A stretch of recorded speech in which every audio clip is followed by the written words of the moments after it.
Pilot কেন এটা করলেন না? একটা একটা সুইচ দিত, টিপ দিলে ওনার জন্য প্যারাশুট নেমে যাইতো, উনি সে প্যারাশুট দিয়ে নিজের জীবনটা রক্ষা করতে পারতো। কিন্তু সে কালকে যদি পাইলট এই কাজটা করতো, তাহলে কি সে সারা জীবন নিজেকে ক্ষমা করতে পারতো? কি জবাব দিত ছোট ছোট বাচ্চাগুলার বাবা মাকে? কি জবাব দিত হচ্ছে সমাজকে? কি জবাব দিত রাষ্ট্রকে? কালকে যদি সে একটাবার নিজের জীবনটাকে বাঁচাই ফেলতো, তাহলে সে এই কলঙ্কে নিয়ে হয়তো বা সারা জীবন বেঁচে থাকতে পারতো না।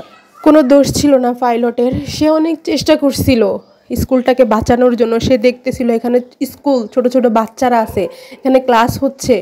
সে অনেক ঘুরাইছে প্লেনটাকে, কিন্তু ল্যান্ড করার চেষ্টা করছে মাঠের মধ্যে, সে পারে নাই।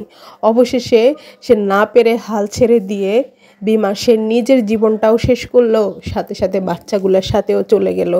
কিন্তু অনেকে হচ্ছে অনেক রকম কথা ছড়াচ্ছে যে পাইলট নাকি হচ্ছে পুড়ে যায় নাই, পাইলটের কিছু হয় নাই, পাইলটকে হচ্ছে পরে এনে তাকে নাকি হচ্ছে দুনিয়া থেকে সরাই ফেলা হয়েছে যেন সবাই সত্যটা জেনে যায়। আরে আজব, কতটা নির্বোধ হইলে এরকম একটা কথা বলতে পারে মানুষ? যে মাইলস্টোনে যারা পড়ে তাদের বাচ্চা, তাদের গার্ডিয়ানরা কোনো হচ্ছে কৃষক না, কোনো হচ্ছে শ্রমিক না, তাদের অর্থনৈতিক অবস্থা খুবই ভালো। তারা কি হচ্ছে তাদের বাচ্চা কাচ্চাদের খোঁজ খবর নেবে না? তাদের কি বাচ্চা কাচ্চাকে মানে হচ্ছে গুম করে ফেলা হবে, লাশের হিসাব দিতে পারবে না? এই ধরনের কথাবার্তাগুলো যারা বলে তারা আসলে কতটাই হচ্ছে নির্বোধ, কতটাই হচ্ছে বোকা। যে ওরা হচ্ছে এস্টাবলিশড ফ্যামিলি, ঠিক আছে, ওরা কি ওদের বাচ্চাগুলোকে খুঁজবে না? যতই হচ্ছে চেনা না যাক, শনাক্ত করা না যাক, তারা কি তাদের হচ্ছে পরিচয়টা বের করে আনবে না? এ ধরনের কথাবার্তাগুলো ছড়াচ্ছে মূলত ফ্যাসিস্টের দোসররা, ঠিক আছে, যেন সরকারের উপর একটা চাপ আসে, সরকার একটা তোপের মুখে পড়ে। এই জন্যই তারা এই কথাগুলো ছড়াচ্ছে।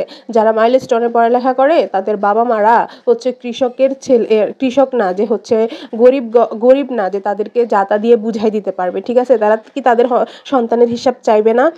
যাই হোক না কেন, আবার একটা কথা মানে এমনভাবে ছড়াচ্ছে যে পাইলটকে নাকি মানে সত্যটা জেনে যাবে যে পাইলটকে হচ্ছে দুনিয়া থেকে বিদায় নিয়ে ফেলছে, তারা ইচ্ছা করে এমনটা করছে পাইলটের সাথে। আরে আজব, একটা বিমান যেখানে একটা পাইলট সে প্যারাশুট দিয়ে বের হয়ে যায় নাই, সে বিমানের ভিতরেই ছিল, সে কিভাবে হচ্ছে বেঁচে থাকতে পারে? এটা কোনো দিনও সম্ভব না। সে সাময়িক সময়ের জন্য হয়তোবা ভিতরে রুহুটা থাকলেও কিন্তু সে হয়তোবা একদিন দুই দিন ট্রিটমেন্টের পরে সে কিন্তু দুনিয়া ত্যাগ করতেই হইতো। কারণ হচ্ছে যারা হচ্ছে পুড়ে যায় ওরা হচ্ছে তৎক্ষণাৎ হচ্ছে যদিও দুনিয়া থেকে না যায়, এরা কিন্তু হচ্ছে দুই একদিন পর যাই হোক না কেন আমরা সবাই শোকাহত, পুরা রাষ্ট্র শোকাহত। আমরা সেই সব মায়েদের জন্য দোয়া করি, আল্লাহ যেন তাদেরকে ধৈর্য ধরার তৌফিক দান করে, ওই বাচ্চাগুলোকে যেন জান্নাতবাসী করে। আমাদের